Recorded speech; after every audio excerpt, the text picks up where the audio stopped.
Senhoras e senhores, sejam muito bem-vindos de volta a mais um boletim informativo aqui do nosso canal. Claro, primeiramente, antes de tudo e qualquer coisa, agradecer imensamente a Deus pela oportunidade que Ele está me dando mais uma vez de estar aqui falando com vocês, né? Agradecer vocês por estar me recebendo aí na sua casa, né? Para a gente falar sobre política, o que está acontecendo não só aqui na política brasileira, mas também política internacional. Tem muita coisa acontecendo aqui ao mesmo tempo, tá? O jogo político, ele tá mudando a cada dia, a gente precisa ficar muito atento a algumas movimentações que vem acontecendo. Acabou de ser divulgada aqui uma informação, gente, tá? É muito grave, que a gente precisa acender um alerta gigante. A direita do Brasil precisa acender um alerta gigante depois da informação que foi divulgada aqui, confirmada neste exato momento, gente, tá? Vou trazer tudo de forma atualizadíssima nesse vídeo para todos vocês. Quero desejar um excelente dia, não posso esquecer, né, gente? Tá que esse dia seja abençoadíssimo na vida de cada um de vocês que estão do outro lado me acompanhando aqui nesse momento. Vamos lá, gente, tem muita coisa acontecendo ao mesmo tempo, muita coisa grave acontecendo, principalmente para com a direita. Não vou ficar dando spoilers, senão o vídeo vai ficar muito longo, mas esse vídeo aqui traz uma informação mega urgente, importante, que você precisa ter acesso, gente, tá? As movimentações, a política brasileira é como se fosse um jogo de xadrez, as peças vão se movimentando, mas aconteceu um movimento nesse dia de hoje que eu confesso pra vocês que eu fiquei bastante preocupada, tá? Não é muito favorável, não é muito favorável para a direita no Brasil, vocês vão entender, gente, tá? E parece que Bolsonaro já começou a colocar a barba de molho, tá? Vocês vão entender tudo, gente, tá? Não esqueçam, por favor, de se inscrever no canal, ativar o sininho das notificações e compartilhar o vídeo o máximo possível vocês puderem, tá bom? Esquece fazer parte aqui da nossa família, que você será muito bem. Deixa eu trazer aqui um vídeo mostrar pra vocês que o Lula, ele tem um foco na vida dele a partir de agora, né? A partir de janeiro de 2022, de 2025, perdão. O foco do Lula, a partir de janeiro de 2025, é um só: vencer a eleição em 2026 e se perpetuar no poder, né? Só que o grande problema disso é que o Lula está disposto, né, para conseguir se perpetuar no poder, está disposto a destruir o Brasil ainda mais. Sabe essa inflação, que é o poder de compra do povo brasileiro que está aí pela hora da morte? O povo nunca, gente, nunca na história do país o povo sentiu tanto no bolso a inflação como está acontecendo agora. Só que vocês acham que o Lula está preocupado com isso? Claro que não, gente, tá? O Lula destruindo o Brasil é só uma das etapas que ele precisa ultrapassar para chegar, para se perpetuar no poder em 2026. Vocês não fazem ideia do que o Lula pretende fazer a partir de agora, gente. Vocês estão achando que tá ruim, tá? Que tá uma lástima. Vai ficar muito pior. Vocês vão entender, vejam só. E durante um culto evangélico na Igreja Presbiteriana de Pinheiros, no domingo, o ministro André Mendonça, do Supremo Tribunal Federal, respondeu às cobranças que recebe. Sem citar nomes nem processos na corte, o ministro disse que prefere agir com sabedoria. Releia Salmo 1.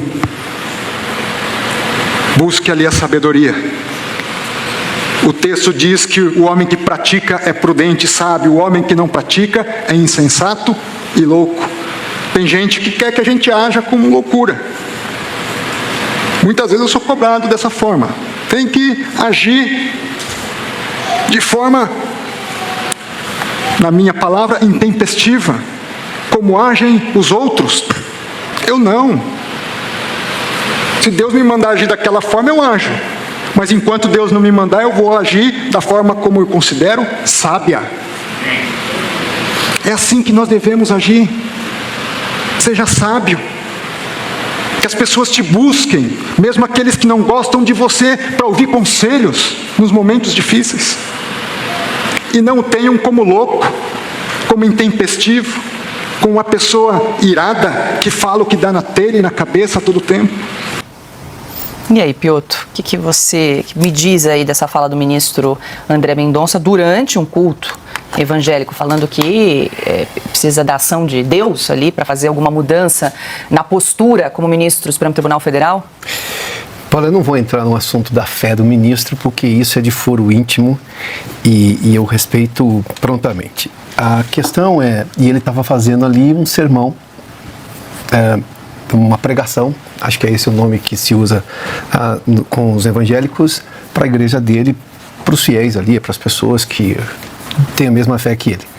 Mas se eu tomar esse entendimento que ele tem das coisas e levar, e eu estou fazendo só uma consideração aqui, eu estou pondo uma condicionante, ele levar esse comportamento para o Supremo, onde sim, ele está sendo criticado por talvez não ter uma postura mais dura, e eu fico à vontade porque eu já elogiei posturas dele, as que foram, digamos, mais aguerridas no Supremo, principalmente em embates com o ministro Barroso e depois com o ministro Alexandre de Moraes.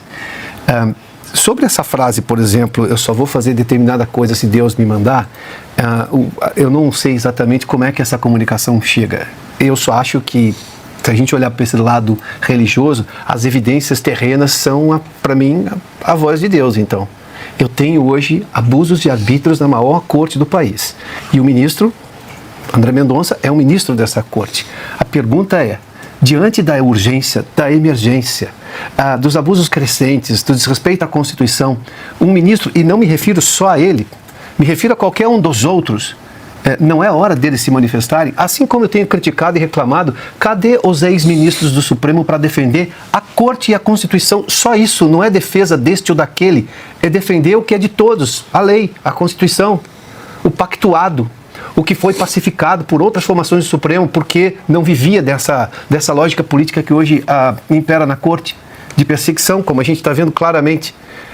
A exceção do ministro Marco Aurélio, eu não me lembro de outro ministro que tenha feito ou que continue fazendo de forma tão enfática a defesa só da lei. Então, eu estou só tentando colocar se essa frase, se essa é a forma que ele pensa no dia a dia, é uma questão de foro íntimo. Agora, se esse é o tom que ele imagina que também leva para as decisões dele Supremo, posso entender a estratégia dele, a calma, para se diferenciar, por exemplo, de outros ministros, como o ministro Alexandre de Moraes, com quem ele já teve embates ali. Mas diante da emergência, será que não é hora de ir um pouco além? Não só ele, outros ministros, porque, convenhamos, é impossível imaginar que eu não tenha pelo menos uns 6 ou 7, tirando os radicais, uns 6 ou 7, que percebam que a Constituição está sendo vilipendiada, que o Supremo está sendo exposto ao absurdo e ao ridículo. Me baseando na Constituição que temos e no comportamento do Supremo em outros momentos recentes, um pouco antes de 2019, por exemplo. Acho que esse é o ponto. É só essa questão que eu queria deixar claro aqui. Bom, antes da gente seguir nesse assunto, deixa eu jogar aqui para o Consta uma informação que acaba de chegar. O presidente da primeira turma do Supremo Tribunal Federal, Cristiano Zanin, marcou para o próximo dia 25 agora de março o julgamento de Jair Bolsonaro e dos demais denunciados envolvidos ali na suposta trama golpista. Quero te ouvir, Consta, rapidamente, né? Estava nas mãos do ministro Moraes, que é o relator do caso, cabia então ao presidente dessa primeira turma, composta de 5 ministros, agendar a data e agora temos aqui, saiu agora há poucos minutos atrás, então próximo dia 25 de março para o julgamento. Eles têm pressa, né? Porque eles sabem que se isso fosse decidido no ano eleitoral, ficaria um pouco mais escandaloso do que já é, né? Então tá aí, o advogado do Lula está agendando para logo, daqui a pouco mais de 10 dias, o julgamento do maior adversário político do seu ex-cliente, né?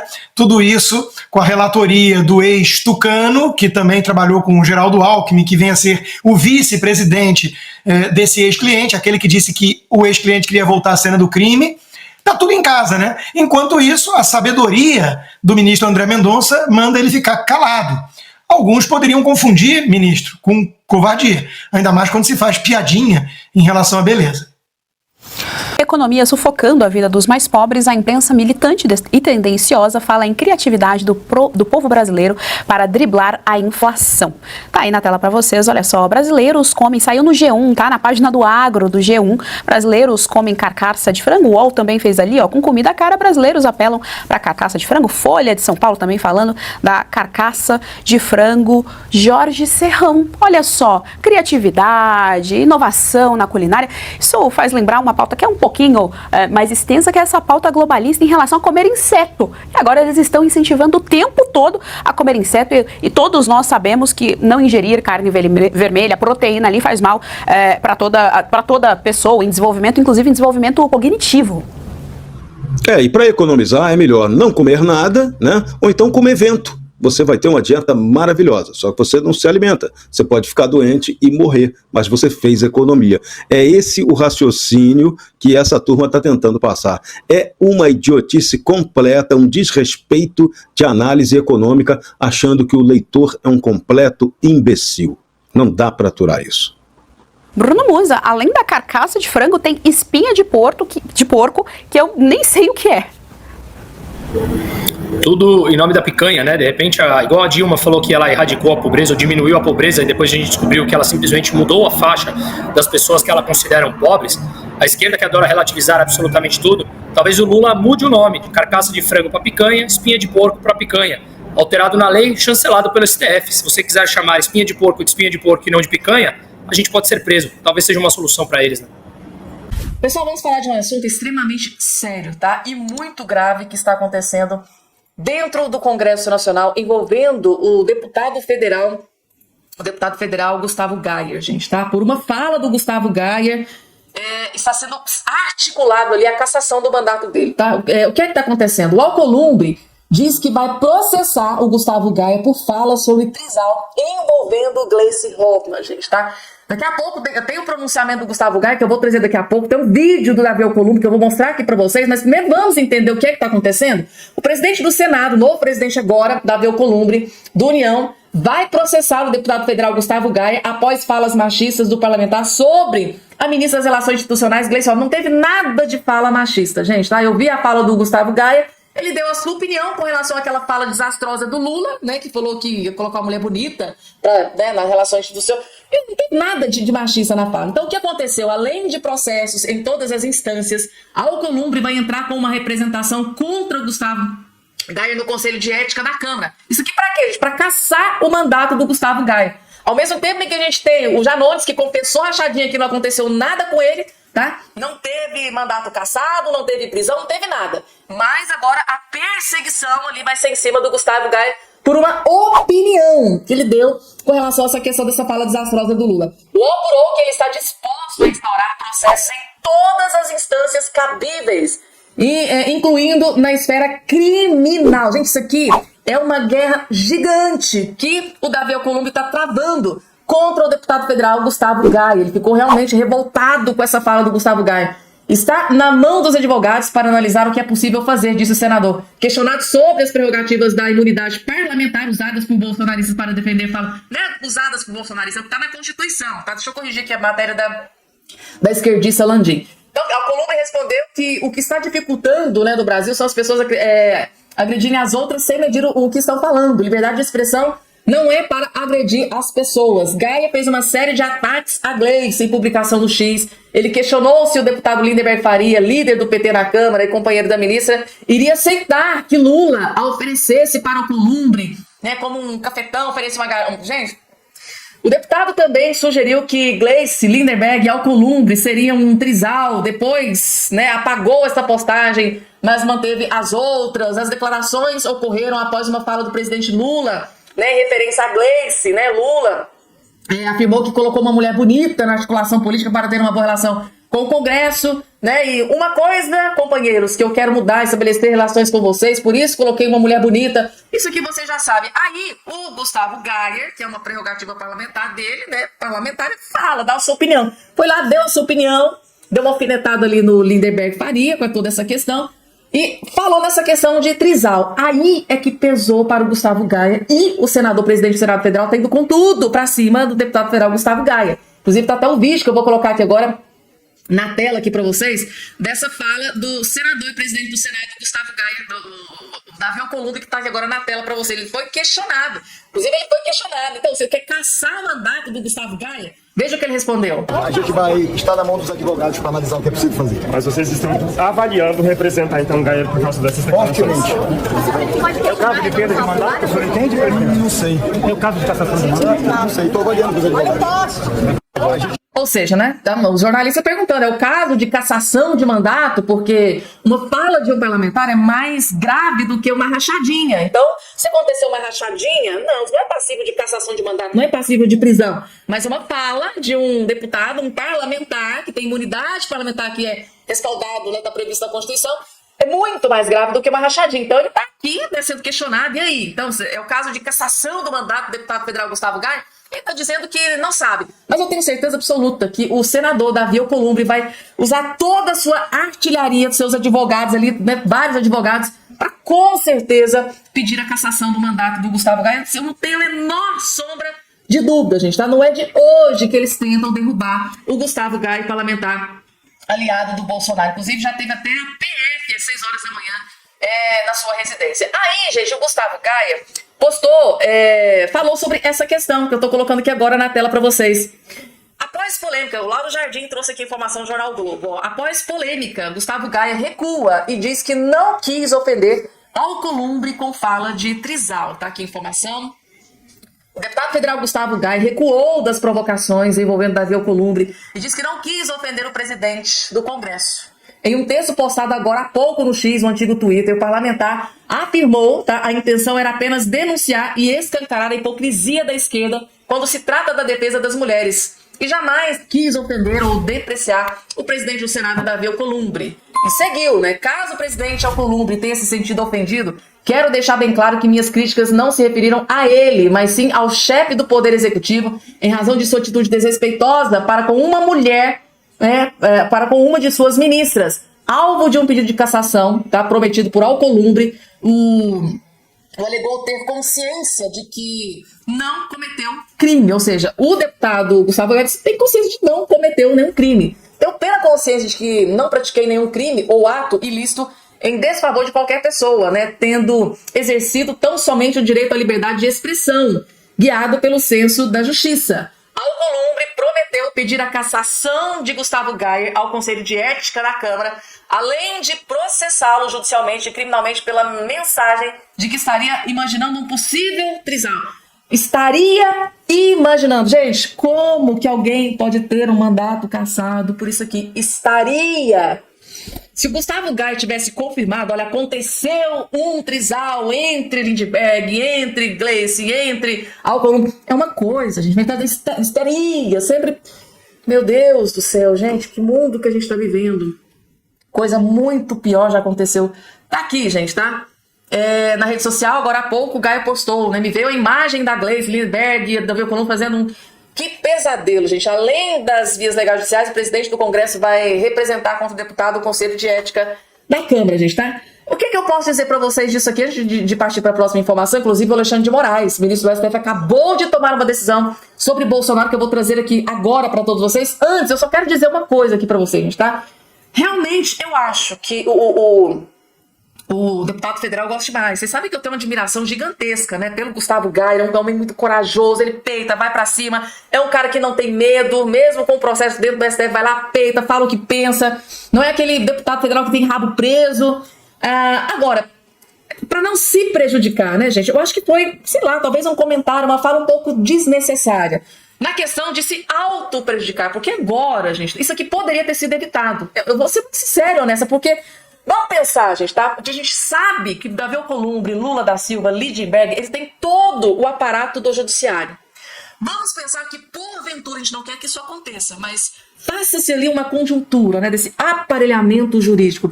E se Deus o livre, eles conseguem cassar o mandato do deputado Gustavo Gaia. É um guerreiro, gente, tá?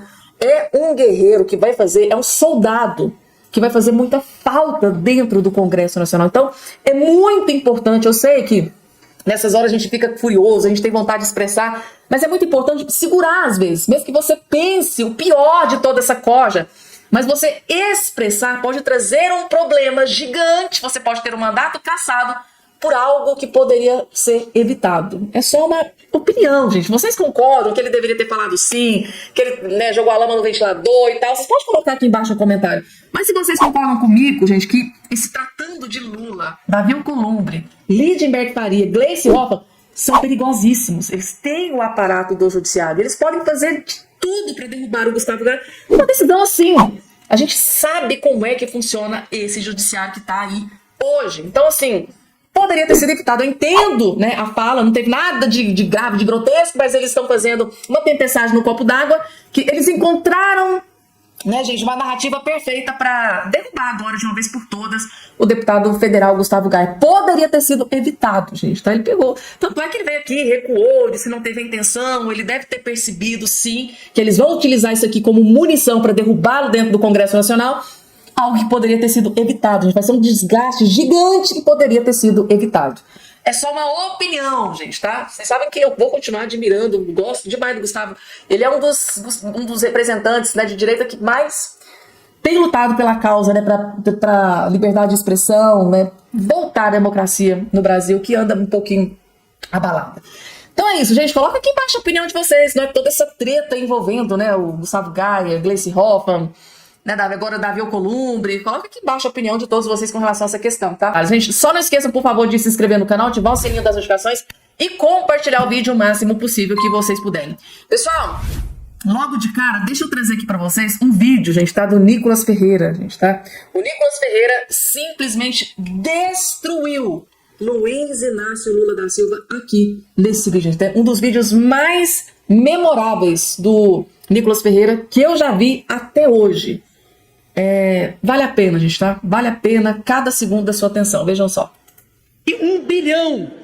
Ele custa mais do que a realeza britânica. O STF custa aos pagadores de impostos mais de R$1 bilhão. Ele custa mais do que a realeza britânica.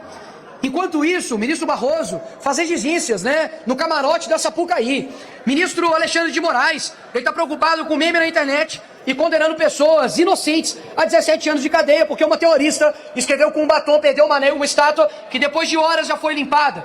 A gente tem aí um governo processando o Bolsonaro, senhores. Olha que loucura, porque o Bolsonaro falou que mulher petista é feia. Agora a gente é obrigado a achar a petista bonita. É só o Lula mesmo para poder falar que a Gleice é uma delas. É inacreditável como num Brasil que tem 100 milhões de pessoas que não tem saneamento básico, e peço perdão aqui pro meu palavreado, não tem aonde defecar, 32 milhões de pessoas que não têm água potável, ministros do STF preocupando com banalidades, colocando um dedo em coisas que não são de sua competência.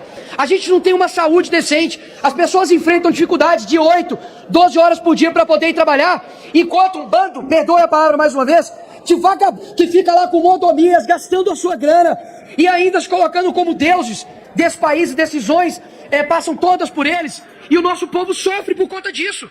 E a dicotomia que há quando é com a direita é inacreditável. Somente nos 2 anos de governo Bolsonaro foram 123 decisões contrárias a ele. Aí eu te pergunto, quantas decisões o STF já tomou nesse tempo de mandato do Lula contra ele? Nem contra ele, mas pedindo de esclarecimento. Já que eles gostam de pedir 48 horas para explicar fulano de tal, 3 horas para explicar tal coisa, por que até agora o STF não pediu ao governo Lula para poder esclarecer em 48 horas as queimadas da Amazônia? Ou se não, as mortes dos Yanomamis? Ou se não, né, da inflação que está alta? Ou seja, é inacreditável como simbolicamente a nossa maior alta corte, e eu não quero aqui colocar como se todos os servidores e juízes e pessoas que honram o direito nesse país sejam o mesmo que eles, mas porque esses caras, eles mandam um recado muito ruim para uma geração, do tipo, eu posso usurpar as minhas funções públicas, eu posso usurpar as minhas funções constitucionais, que vai dar certo. Basicamente, ser um vagabundo esse Brasil compensa. Não é à toa que tem um safado aqui nesses corredores que foi condenado, e inclusive tem provas em áudio de sua rachadinha, e simplesmente fala, ops, vou pagar aqui e vai ficar tudo certo e esse cara tá livre. Inclusive, essa casa tem um dever moral de caçar esse cara, porque afinal de contas, o crime não pode compensar aqui nesse país. Então qual que é o recado que os nossos juízes, pessoas que deveriam ser guardiões da Constituição, estão dando para o país? Você jovem, você adolescente, aí um exemplo pro seu filho de que crime nesse país compensa. Não é à toa que um ex-presidiário é presidente do país. Não é à toa que uma assaltante de banco virou presidente de banco. Ou seja, se eles podem, você também consegue. Esse é o recado que está passando. Só vai ter uma mudança real nesse país quando homens e mulheres deixarem de ser escravos de um Estado que é preguiçoso, um Estado que ajuda a criminalidade e, principalmente, parar de acreditar nas mentiras desse lado de cá, desse plenário que é a esquerda. Porque muitas das vezes, senhores, eu confesso, eu olho para, infelizmente, uma região do nosso país que é enganada, que é amordaçada pela esquerda, como, por exemplo, o Nordeste, e eu falo, mas não é possível. São anos e anos como o Maranhão, que teve o Flávio Dino como governador, como o pior índice de desenvolvimento humano, e ainda continua fazendo a mesma escolha. Como isso é possível?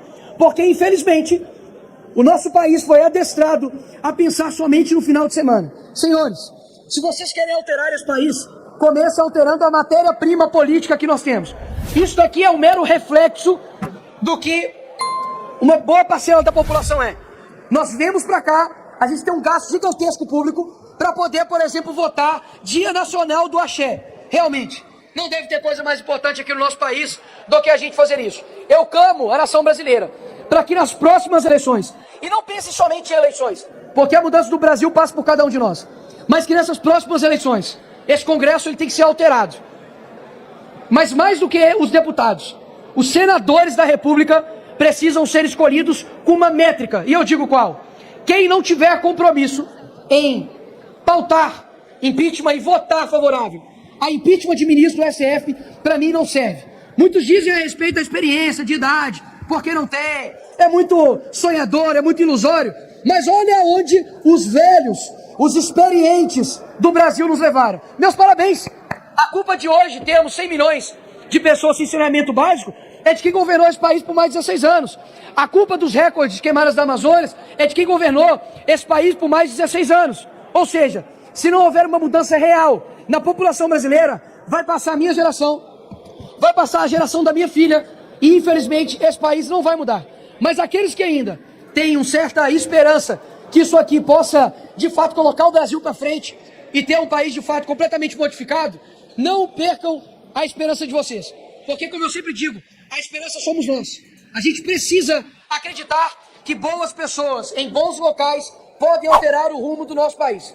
Eu não tenho dúvidas que tudo o que a esquerda deseja de você é que você desista, que você não acredite nesse país, que essa bandeira aqui de trás, ela se torne uma bandeira, assim como a nossa Constituição, invalidada, inútil, mas eu acredito que quando os bons eles se levantam, até mesmo os maus, eles começam a olhar para dentro e falam, poxa, eu acho que não vale tanto a pena ser assim. Não é possível que o Brasil ficará escravo de uma ideologia ultrapassada, de poucas pessoas que detêm o poder, e a gente vê o nosso país num futuro que nunca chega. É praticamente a forma que eu tenho para poder falar com a população brasileira, enquanto ainda há tempo, de deixar aqui algumas verdades, de que, custe o que custar, eu jamais vou abandonar o meu país tão amado, chamado Brasil. Obrigado, presidente. STF... Tá aí, gente, tá? Fortes palavras, né, do deputado federal Nicolas Ferreira, que faz jus, né, a cada voto de confiança que ele recebeu aqui no estado de Minas Gerais. Ele tocou num ponto ali extremamente importante, que inclusive eu já havia comentado com vocês aqui no canal. É aquela questão, né, do STF ter dado parecer, né, 136 parecer contra o Bolsonaro, quando o Bolsonaro era presidente da República, era todo momento, né? O Bolsonaro tem 48 horas para explicar isso, o Bolsonaro tem 72 horas para explicar aquilo, o Bolsonaro tem 24 horas para explicar aquilo, e o Lula, nada, né? Agora, acabou de sair uma matéria recente, dizendo que de 100% das decisões do STF com relação ao Lula da Silva, cerca de 90% das decisões do STF se referindo ao Lula foi favorável ao Lula da Silva. Aí tem gente da esquerda que diz que não, esse STF é completamente imparcial, não tem essa de direita ou de esquerda, não tem essa de Bolsonaro ou de Lula. Gente, esse é um exemplo clássico. Durante o governo Bolsonaro, 136 decisões contra o Bolsonaro. Durante o governo Lula, 90% das decisões a favor, né, do Lula. Então, assim, gente, contra fatos não há argumento. Por mais que nesses ministros berrem, né, tentem dizer, não, somos imparciais, né, somos a Constituição. Tá aí, gente, tá? O próprio Nicolas Ferreira trazendo aqui um dado que eu já tinha trazido para vocês.